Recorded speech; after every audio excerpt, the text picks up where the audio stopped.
Now trust me on this, if you have a Jewish Tunisian friend, get them to invite you around for fricasse. Fried bread. It actually tastes like a donut, but a savory one. Authentic Jewish Tunisian fricasse. Perhaps the most unhealthy yet healthiest Hanukkah dish you could imagine. Don't fret, there's going to be loads and loads of oil. Strong white flour, 2 packets of yeast, half a cup of warm water, pinch of sugar, pinch of salt in the flour, the yeast, and water. 1 egg to the dough.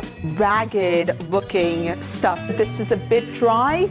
Add a little bit of water. It's starting to come together. Dump it, crumbs and all, onto the work surface, and we're gonna knead for about 5 minutes. I find kneading super relaxing. It's cheaper than therapy, and you get bread at the end. Our fricasse dough has been resting for the last hour. Let's have a look. Ooh, that looks really good. Oiling the surface. Here we go. Separated into little baguettes, and they don't have to be perfect. It's going in the tray and oil the top of each one. Don't worry too much about the oil, just accept.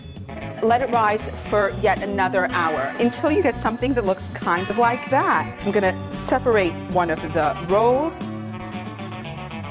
You'll know they're done when they're really golden on one side, and then flip it over. They're gonna be all different shapes and sizes, and I think that's part of the beauty of this, that it doesn't have to be regimented and it doesn't have to be perfect. In fact, it probably tastes better with its imperfections. Kind of like us.